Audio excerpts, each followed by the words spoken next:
কই যাও? আসসালামু আলাইকুম friends, welcome back to my new blog. তো অনেকদিন পর আপনাদের সাথে আমার দেখা হচ্ছে, তাও আবার সাইক্লিং ব্লগে। তো দেখতে পাচ্ছেন আমি এখন আমার যে কর্মস্থল সেটা থেকে আসলে লাঞ্চে বাসায় যাচ্ছি। তো ভাবলাম আপনাদের সাথে একটা ভিডিও শেয়ার করা যাক। তো এখন আমি স্কুল থেকে প্রায় 100 গজ সামনে এসে পড়েছি, আর বেশি হতে পারে। তো যাই হোক, এখন আমি যাচ্ছি চৌরাস্তার দিকে। তো এটা হচ্ছে আপনার ভাওয়াল বদর আলম সরকারি কলেজের পিছনের যে রুটটা রয়েছে, এই জায়গাটাকে বলা হয় সিদ্দিক টাওয়ার।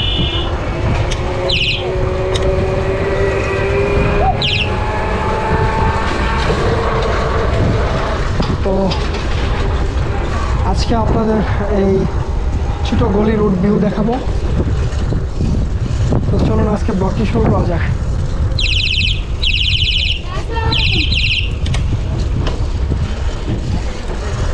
তো দেখতে পাচ্ছেন আমি এখন একটু সিটি টাউনের যে মেন রোডটা সেটার মধ্যে চলে আসছি। তো এই রুট দিয়ে আসলে অনেক যাতায়াত হয়েছে, ইদানিং খুব কম আসে এই রোডে, কারণ হচ্ছে আমার যাওয়া লাগে ওই পাশে একটা রোড আছে, ওইটা দিয়ে। এই রুট দিয়ে আসলে তেমন যাতায়াত হয় না, কিন্তু চৌরাস্তা যাওয়ার সময় এই রুটটা আমি খুব ভালোভাবে ইউজ করি। এই রুটটা হওয়াতে আসলে যখন ঢাকা টাঙ্গাইল মহাসড়কে অনেক জ্যাম বাজে, তখন কিন্তু গাড়িগুলো এই দিক দিয়ে যাতায়াত করতে পারে। এই রুটটা আসলে অনেকটা স্বস্তির ওপর নাম, কারণ এখানে আপনার বিভিন্ন ধরনের গাড়িগুলা যাতায়াত করার মাধ্যমে আপনার জ্যাম থেকে মুক্তি পায়। আর এখান দিয়ে আপনার ওই যে রুটটা আমি পিছনে ফেলে আসলাম, ওই রুটটা দিয়ে আপনার ওই ময়মনসিংহ রোডে ওঠা যায়। এখন আমি টাঙ্গাইল রোডের দিকে যাচ্ছি। এটা হচ্ছে আপনার ওই চৌরাস্তা, যে টাঙ্গাইল রোডটা আছে গাজীপুর চৌরাস্তা, ওইটা। গত কিছুদিনতে অনেক বৃষ্টি গেছে, এখন আজকে প্রচণ্ড গরম, যদিও এখন সময় বেলা 1:30। রোদটা অনেক কমে গেছে, বাট গরমটা আছে, হালকা একটু বাতাস আছে, এই জন্য ভালো লাগতেছে।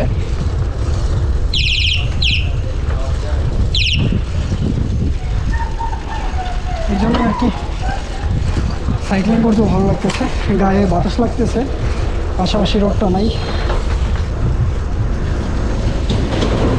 তো আমরা কিন্তু এখন টাঙ্গাইল রোডের দিকে এসে পড়ছি। এই সামনে হচ্ছে চৌরাস্তা, পিছনে ভাওয়াল কলেজ, যেটার পুরো নাম হচ্ছে ভাওয়াল বদর আলম সরকারি কলেজ। এই রুট দিয়ে আসলে প্রতিদিনই যাতায়াত হয় আমার। এখানকার অটোগুলো একটু শৃঙ্খল, একটু না ভালোই।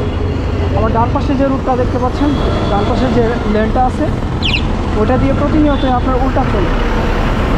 আর আমি যে লেনটা দিয়ে দেখতেছি, এটা হচ্ছে আপনার টাকুয়া বিচরণকারী একটা রুট, প্রচুর টাকুয়া চলে, এবং সাভার নবীনগরগামী পলাশ এবং কালিয়াকৈর পরিবহন বাসগুলো চলে, অনেকটা উচ্ছৃঙ্খল।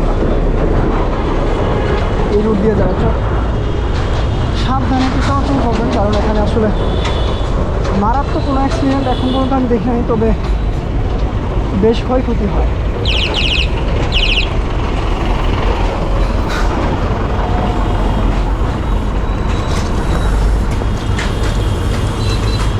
ডান পাশে যেতে হবে।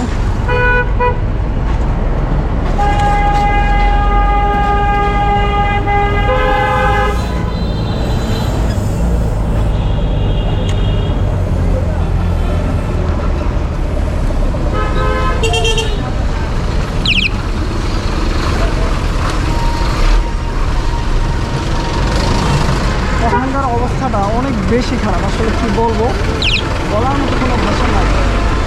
কারণ হচ্ছে আপনার যত্র গাড়ি পার্কিং, এবং যেখানে খুশি সেখানে আপনার লোকজন ওঠানামা সব কিছু একদম। কি আর বলবো, বলতেই যেতে হবে, পার হতে হবে।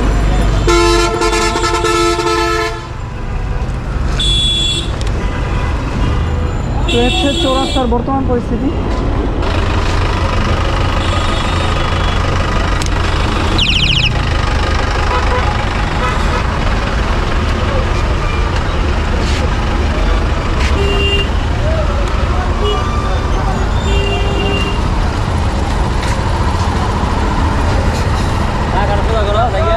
না দেন আসছে আসছে আসছে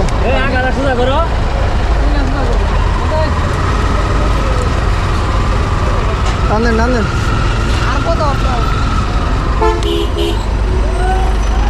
এখানকার পরিস্থিতি আসলে প্রত্যেকটা সেকেন্ডই এরকম, যেরকম আপনারা দেখতে পাচ্ছেন। কাকে কি বলবেন বলার মতো আসলে কেউ নাই, শোনার মতো কেউ নাই। পুলিশ এখানে আছে কিন্তু কিছুই করবেন না।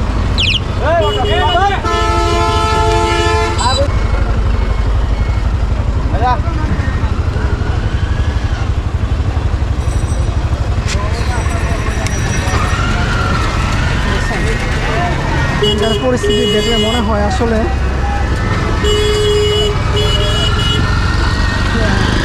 এক অজ্ঞ বাঙালি জাতি। সবাই আসলে সবাই বুঝে, কিন্তু সবাই নিজের স্বার্থের কারণে পরিস্থিতিটাকে এরকম করে ফেলছে। আমরা চাইলেই কিন্তু সব কিছু ঠিক করতে পারি, কিন্তু আসলে মন থেকে চায় না। এই জন্যই আসলে আমাদের পরিস্থিতিগুলো এরকম উল্টোপাল্টা হয়ে যায়। এই রোডে আপনার আমি যতগুলো ভিডিও করছি আপনারা খেয়াল করে দেখবেন, প্রত্যেকটা ভিডিওতে আমার হাতের বাম পাশে থেকে কতগুলো আপনার এই যে এরকম রং সাইড দিয়ে আসে। প্রত্যেকটা গাড়ি এই পাশ দিয়ে রং সাইড দিয়ে আসে। এইভাবে সবসময় আসে, এটা আসলে নতুন না। যে বাসগুলো আছে এগুলো আপনার যেখানে মন চাবে সেখানে থামবে এবং যখন খুশি তখন ব্রেক করবে। দেখেন একটু আগে গাড়িটা চালু করে গেল।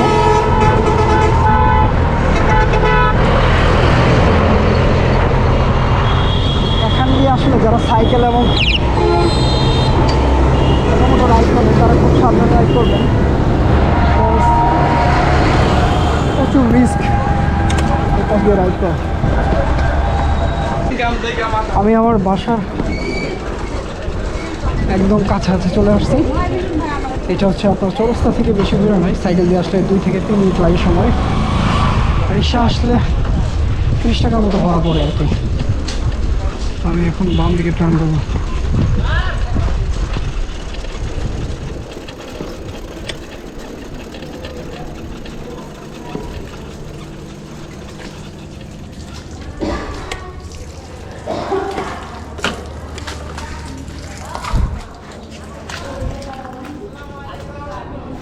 ভালো আছো সবাই? এই তো আলহামদুলিল্লাহ।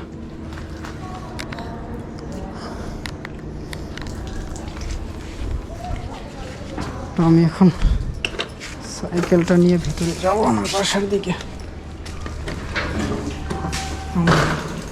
আজকে রাইট এই পর্যন্তই।